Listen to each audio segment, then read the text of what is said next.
Hey guys, how's it going? My name is Arden, and today we're reviewing Detective Comics number 1020.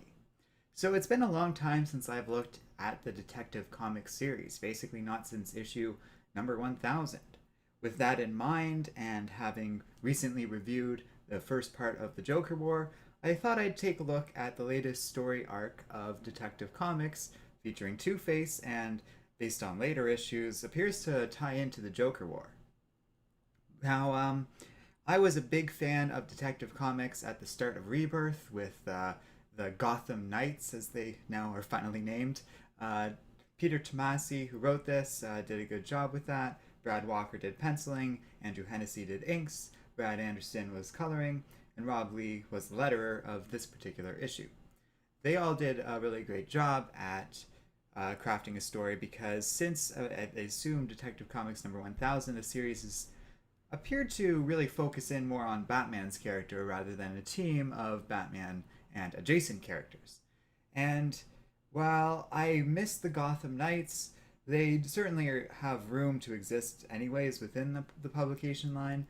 But also, this story was good and kind of showed the value in that, which has always kind of been what Detective Comics has been about, anyways.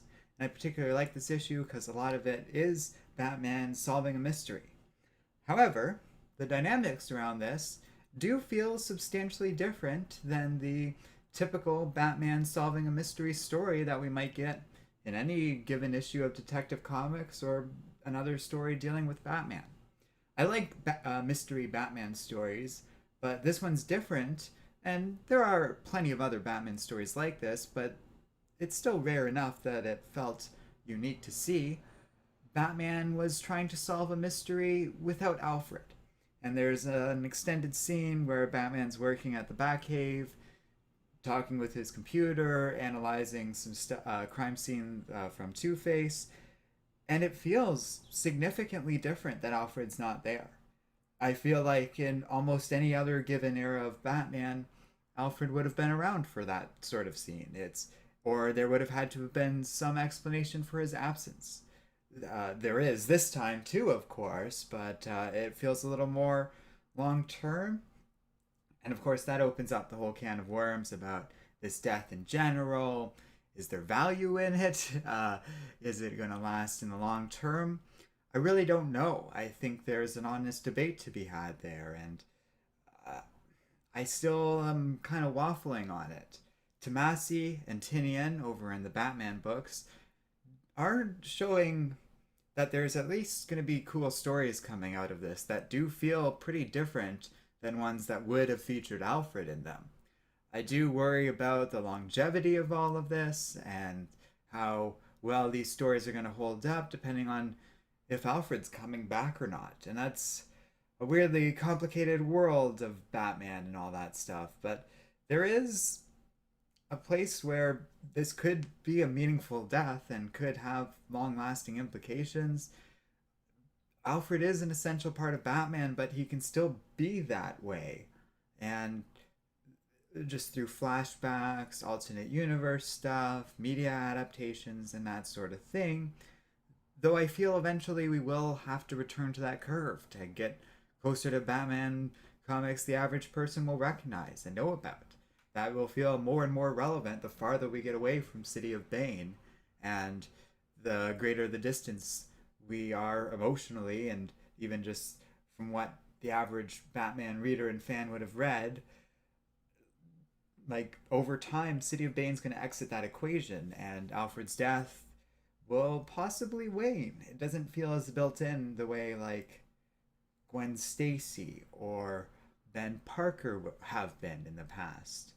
Those also happened much earlier in the character's time frame. It would take a lot for Alfred's death to sink in across Batman's larger fan base.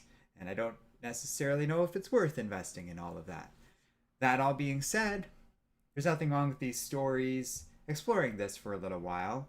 It just becomes a bit of a pain because it's just another thing where it's like, oh, well, anyone coming back to this story, well, we can't just tell them, oh, you can pick up this random Detective Comics arc because then they'll have questions about where Alfred is. And then it opens up the whole 100 issue or so run of Tom King's Batman, and it's no longer an easy standalone story you can offer to people.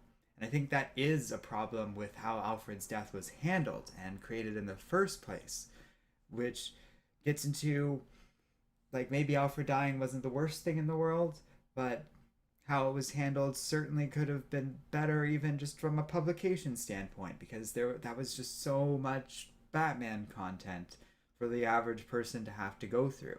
I still haven't done it all, but that has gotten us a bit off topic of this book, but it feels relevant because it's one of the more appealing aspects of it is Alfred's death, and it felt right to talk about that for a minute. Um, Beyond that, of course, is this story with Two-Face, which is really just the focus of this issue. And Two-Face has been around for a long time. I've talked before, like in old videos, about how there is an issue with Two-Face where it's very easy to hit the same points about dichotomy, the duality in people over and over again, and it gets a little generic. We recently dealt with Two-Face in the Batman Telltale games, and yeah, like he felt very standard by the, or like yeah, he felt very standard by Two-Face standards. I don't know what I'm getting at exactly there, but the idea is it was just another typical Two-Face story. Batman 1020 does present a different Two-Face. We get this cool scene early on, and this is kind of part of it right there, where like Two-Face is doing his usual coin flip to kill a guy, and then he kills a guy before he flips the coin, and it breaks him for a minute, and some of the dialogue's very interesting and different from what I would typically see at a Two-Face. And that's followed by later in the issue as Batman starts investigating all of this stuff with Two-Face. There's like this cult that's worshiping him, and this panel or page right here features this awesome spread showing Two-Face like establishing this group that's just growing bigger and bigger. And we've seen stuff like that before, but that's usually more of Two-Face leading a gang or something. This did feel a little bit different. Like they're almost amping up the character. And one can only do that so much with villains or superhero characters in general before you'll get diminishing returns. It didn't feel horribly out of place here. It felt like, oh, this is like a more modern take on the character that I didn't have in my head as being, well, you know what? I did have in my head as being needed. Because earlier in this video, I said that this character does have a problem of being a little repetitive. So these kind of changes are really welcome. And Tomasi remains a pretty cool Batman writer. I would call him influential because he creates these ideas that are like, oh, like this can be used a lot in the future. And it seems like a lot of this stuff will be. The Gotham Knights being a primary example, but even little things like this story feature that. Other little beats of all that Gotham Knights stuff also very much are along those lines. Viewing Clayface as a different kind of character is a big thing, but then there's that story with Hugo Strange and the monster thing, and that was pretty cool. Like there's ideas within these ideas that are quite compelling. So, on the whole, I definitely recommend this comic. I talked about that double page spread and I thought it was really interesting. And the artwork's got a great mix of detail and wild creativity. This page we're seeing right here, it's very, I wouldn't call it surreal because there's fine detail to it, but it's very creative and cool looking, different from even like another page right also at the beginning of this comic. There's a lot of different kinds of art showing up here. That's also our one little hint of this all being connected to the Joker, but I suspect more of that will come. I'm curious where all of that's going. So thanks for watching this video. Thanks for those of you who joined me live. Chat was a little quiet today, but that's all right.